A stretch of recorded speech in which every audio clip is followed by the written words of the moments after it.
이제는 특정 계층만의 혜택이 아닙니다. 전 국민이 해당되는 복지지원금 정책이 본격화되고 있습니다. 특히 지금 60대 이상 시니어분들이라면 단순한 혜택이 아니라 앞으로 2년간 최대 약 1,200만 원 이상을 현금 또는 적립금 형태로 받을 수 있는 기회가 될 수 있습니다. 이 혜택은 월 20만 원씩 최장 24개월 동안 지원되며 별도의 이자까지 더해져 지급됩니다.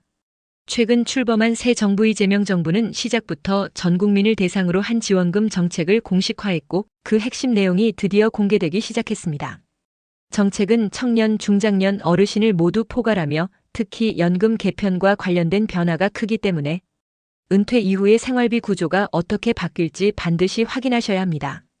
오늘 영상에서는 이재명 정부의 복지 정책 중에서도 시니어분들이 특히 관심을 가져야 할 내용을 중점적으로 정리해드리겠습니다.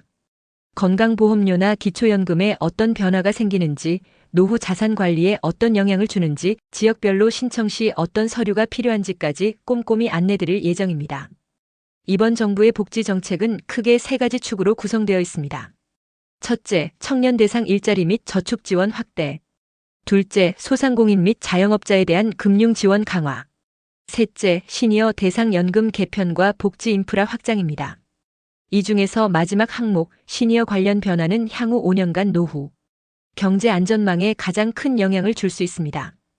예를 들어 경북 구미에 거주하는 72세 김한수 어르신은 기존 국민연금 외 별도 혜택이 없었지만 올해부터는 지역형 노후지원 적금에 자동 가입되어 연간 600만 원 상당의 추가 혜택을 받게 되었습니다. 이러한 변화는 단순한 일회성 정책이 아니라 정기적이고 구조적인 변화라는 점에서 특히 중요합니다. 정리하자면 이재명 정부의 복지 방향은 선택적 지급이 아니라 보편적 지원에 가깝습니다. 청년은 청년대로, 시니어는 시니어대로 따로 받는 구조가 아니라 중복 혜택까지 가능한 교차형 설계로 되어 있기 때문에 꼭 한번 본인의 조건을 확인해 보셔야 합니다. 영상 끝까지 보시면 시니어 입장에서 어떤 제도를 신청하고 어떤 서류를 미리 준비해야 하는지까지 명확히 감이 잡히실 겁니다. 특히 월 20만 원씩 2년 동안 지원되는 청년 미래 적금과 유사한 구조의 시니어형 적립금 정책도 곧 발표될 예정이니 지금 정보를 꼭 챙겨두세요. 이제는 청년만의 지원이 아닙니다. 최근 발표된 정부 복지 정책에는 시니어까지 포함되는 구조적 지원 제도가 다수 포함되어 있습니다. 실제로 월세, 연금, 일자리, 주택 관련 지원이 전면 확대되면서 시니어 세대의 생활 안정에 큰 도움이 될 수 있습니다. 특히 기존의 복지 사각지대에 놓였던 분들이라면 이번 개편 내용을 꼭 확인하셔야 합니다. 예를 들어 74세 대전 동구에 거주 중인 최정순 할머니는 그동안 기초연금 수급액이 부부 공동 수급이라는 이유로 20% 감액되었지만 올해부터는 부부 동시 수급 시에도 감액 없는 제도로 변경된다는 안내를 받았습니다.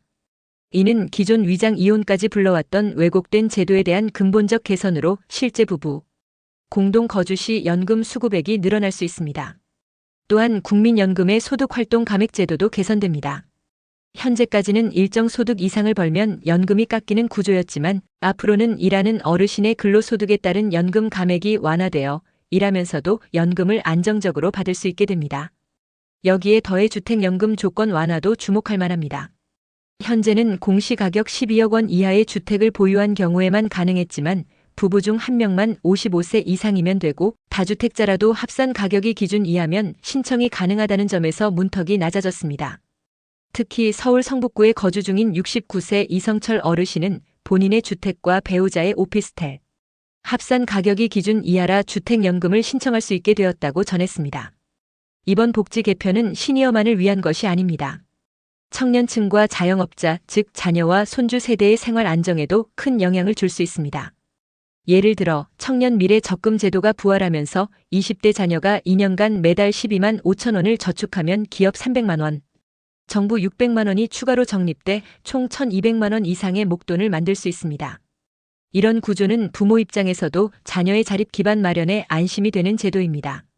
자영업을 하거나 소규모 장사를 하시는 분들에게도 실질적인 지원이 확대됩니다. 전통시장이나 동네 가게에서 사용할 수 있는 지역 상품권과 온누리 상품권 발행 확대, 고금리 사업자 대출을 저금리로 갈아탈 수 있는 저금리 전환대출, 임대료와 인건비 일부를 정부가 지원하는 자영업자, 임대료 보조 제도 등은 당장 폐업 위기에 놓인 분들에게 숨통을 틔워주는 제도입니다. 이처럼 이재명 정부의 복지 방향은 보편적 교차형 구조로 설계되어 있습니다. 청년은 청년대로, 어르신은 어르신대로, 자영업자는 또 별도로 중복 혜택까지 가능하다는 것이 핵심입니다. 그동안 주택연금 제도에 대해 아쉬움을 느끼셨던 분들 많으셨을 겁니다. 실제로 연금을 받는 도중 집값이 오르더라도 그 상승분이 연금 지급액에 반영되지 않았고, 가입자 또는 배우자 중 한 명은 꼭 해당 주택에 거주해야 했으며 재산세와 건강보험료 역시 본인이 납부해야 했습니다.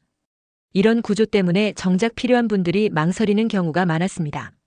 또한 연금 수령 도중 중도 해지를 하게 되면 기존에 받은 금액과 이자까지 한꺼번에 상환해야 했고, 해지 후 5년 동안 재가입이 불가능하다는 조건도 부담이었습니다. 충북 청주에 거주하는 70세 이문한 어르신은 한번 해지하고 나니 5년 동안 다시 가입도 못하고 괜히 시작했다는 생각이 들었다고 토로하기도 했습니다. 하지만 이러한 단점들이 곧 대대적으로 개선될 예정입니다. 이재명 정부가 주택연금 제도 확대 및 구조 개편을 예고하면서 실제로 연금 수령 방식 해지, 조건, 세금 부담 등 핵심 요소들에 대한 전면 검토가 진행 중입니다. 이제는 시세 차익이나 주거 형태 때문에 손해보는 일이 없도록 개선되는 방향으로 흐르고 있습니다. 이쯤 되면 이런 생각 드실 겁니다. 도대체 이 돈은 어디서 나오는 걸까? 정부의 설명에 따르면 기존 예산 구조를 조정하고 낭비 항목을 정리하는 방식으로 재원을 마련한다고 합니다. 여기에 2025년부터 2030년까지 예상되는 세수 증가분을 활용하며 소득 상위 계층에 대한 선별적 증세도 검토 중이라고 밝혔습니다. 요약하자면 이재명 정부는 돈 걱정 없는 복지국가를 지향하고 있으며 그 중심에 시니어 복지와 주거 안정이 포함되어 있습니다. 앞으로는 나이 들어 집 한 채 있더라도 걱정 없이 생활비를 마련할 수 있도록 시스템을 바꾸겠다는 의미입니다. 전북 익산에 거주 중인 68세 김정래 할머니는 예전엔 주택연금 신청하려다도 겁이 났는데 요즘은 상담센터에서 조건이 계속 바뀌는 걸 친절히 설명해줘서 자신감이 생겼다며 기대감을 보였습니다.